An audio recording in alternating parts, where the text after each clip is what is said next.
Honourable Member Mike Sabin. Tēnā koe. Kia ora, sir. Thank you very much. It's a pleasure to see you again, sir, and can I just take this opportunity to wish you all the best in your life and career ahead of this place, and thank you for the service that you have provided to New Zealand in your role. Now I've got that out of the way, I'll move on. I'm not going to give out too many bouquets.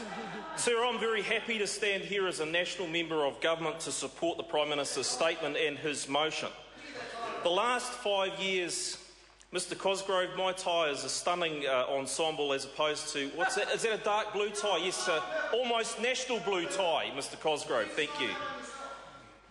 Sir, the last 5 years have been very, very challenging years for New Zealand, and I think there's been a very significant change in the fiscal landscape and the political landscape in New Zealand, and I would like to inform members as to why. Obviously, the global financial crisis, this is something that really we haven't seen in generations, sir. It's a landmark event in terms of the global economy, and the global economy is still struggling with the implications of the global financial crisis. Sir, the Canterbury earthquake and earthquakes as it is, sir, have made a significant dent in New Zealand's GDP, and we have seen some significant challenges as a result of that particular event. Interestingly enough, the Labour Party didn't want to know about it a couple of years back, but now that there's starting to be growth and industry generated out of the rebuild, sir, suddenly it's all because of the Canterbury earthquakes. So we can take it on the one hand but not on the other. But we're used to that with the Labour Party, sir. The national government has been totally focused, sir, over this time in terms of re-engineering the New Zealand economy to not only deal with those two significant fiscal events, very, very challenging events, but to ensure that we have a disciplined, structured process and program of policy to ensure that we invest for growth while getting debt under control, while ensuring that we get absolute best value for services, sir, because this government ultimately is spending taxpayers' money. Unlike the Greens, we understand there's not a magic ATM somewhere that just prints out dollar bills. Sir, we have responsibly managed this economy, and we will be back in surplus. In this budget, 2014 will be a significant landmark of the tenure of this national government, sir. We are building a more competitive and productive economy, sir. The New Zealand economy is now recognised as a global standout. We know that because the opposition no longer talking about manufacturing crisis or what have you, sir. The reason they're not doing that is because the economy is performing a 20-year high in terms of business confidence. So now they're talking about, oh, well, it's all for their mates and there's nothing for the poor and those that are more challenged, sir. That same old Labour rhetoric. Sir, unemployment is tracking down, 66,000 people in employment now that weren't in employment 12 months ago, 6% unemployment and tracking downward. Sir, and the welfare reforms, and the member to my left has led so valiantly some of the most significant changes in welfare since welfare was introduced, sir, and it's happened virtually without a splash. And I want to commend the member for his leadership in that. Sir, we have been rebuilding Christchurch, and the activity and the opportunity and the excitement down there, isn't that a pleasure to see, sir, after the very, very challenging times that the Canterbury community have had? And can I commend Jerry Brownlee and the other ministers and members of Parliament down there, Nicky Wagner and co, that have done such an outstanding job for that part of New Zealand. Sir, and we are ensuring that better public services exist in this country. Reported crime at a 30-year low, sir. I mean, that is just an unprecedented result in times when financially things have been such a challenge. We see more elective surgery, we see people in cancer treatment far faster. Right across the spectrum of our government departments, sir, what we see is greater efficiency because this government has set targets and expectations. And what we know when we set targets and expectations and we demand some accountability, we get results, and that is exactly what we're getting, sir. And I want to commend those government departments and the employees in there for the hard work that they have done for a number of years now, and that is starting to deliver results across all areas of government. That's right. So we have been a very, very disciplined government, and we have stuck religiously to those 4 core priorities. The recovery is happening, and it is well on the way, well advanced, and growth quarter upon quarter is shown, but it's a fragile recovery, sir. And that is something that I think New Zealanders get. They understand. They understand that actually what was acceptable 10 years ago is no longer fits in the New Zealand economic environment, both from a family point of view, from a government point of view, from a business point of view. There has been a shift change in people's thinking. The Labour Party have not woken up to that, sir. But one of the fundamental things and the difference between this government and the Labour Party and the opposition who would like to be in this position is credibility, sir. And that is not something that's issued on a business card. You know, you can't just... That's right, Mr Cosgrove.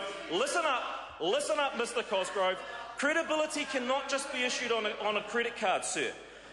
Credibility comes about because people know what they are doing, and they do what they know, and they do what they say, sir. And credibility comes as a result of a reciprocal relationship between those who lead and those who follow. Because credibility can only be given by the followers, sir. It can only be given by the followers. And of course that party would know all about the lack of credibility in terms of their leader and following. Because only one third of that caucus supports the current leader. We know that. So, but credibility is a reciprocal arrangement, a reciprocal relationship, and it can only be given by the follower. But for the follower to give that, they have to have belief that the leader can do what they say and say what they do, sir. And that is where David Cunliffe has a major problem. And Sir Peter Blake really summed it up when he talked about leadership, and he said that having a vision is not enough. Change comes through turning a vision into a reality, and it's easy to espouse worthy goals, values and policies. The hard part is the implementation. And implementation is very hard when only a third of your caucus supports you. And the public actually know that. And when people can't trust what people are saying, that also erodes any hope of credibility. And we've seen that today, the most glaring example of why all New Zealanders should be worried about a Labour Greens government. We've seen that in the form of the Best Start policy, or what has become now known as the Worst Start policy. Because David Cunliffe either didn't know his figures or wanted to fudge them. He then turned around and blamed his staff for what was being said. And then eventually, when he realised there was no other way, it was a mea culpa and he fell on his sword, sir. But by then the damage was done. But another layer to eroding that credibility comes at how David Cunliffe intended to pay for it. So he said, well, get rid of that idea of the GST on fruit and vegetables. We won't do that. And by crikey, look at that. We've saved ourselves $1 or $2 billion. And we'll take that $1 or $2 billion and we'll use that to do the good old Labour bribing for the election coming up, as they've become so accustomed to do. But see, that's like me walking into a car dealership and saying, you know what, I want to buy that Ferrari. And then having a second thought, thinking, no, I'm more of a Holden man. No, I won't buy that Ferrari. Oh, goodness me, I've now got $250,000 in my pocket. Hello? Does anyone else see anything wrong with that?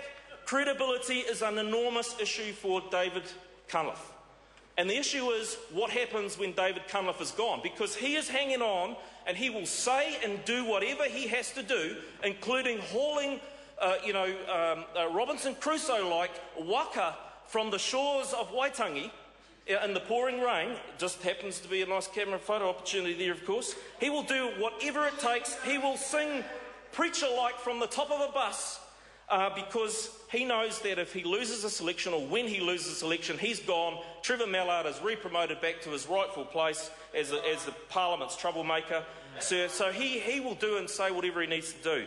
And that includes doing a deal with those guys over there, the Green Party. Stefan Browning should be paying attention, because that guy wants to destroy the New Zealand agricultural sector.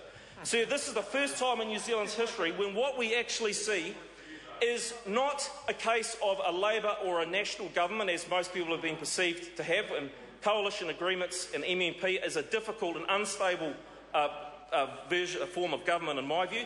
So what they see is a deal that's been cut to give 1/3 or proportionate share to the Green Party of cabinet seats. And for the first time in this country's history, were that to be the case, what we would see is a Green Party who would be the tail wagging the dog. And they would be, sir, and if anyone wants to know what sort of danger that presents, have a look at what happened in Australia. And they know it. And I can see from the look on Mr Cosgrove's face that when you lay down with dogs, you're going to get fleas, and boy, that's going to get real itchy. And the New Zealand public know that, sir. Credibility is fundamental, but what they know here is they have stability and they have people that have proven their way, that have served us through the toughest times that this country has known in generations. And on the other side, they see people who will do anything to get power, say anything to get power. Members' time has expired. Call the Honourable Mary Ann Street. Thank you very much, Mr. Speaker.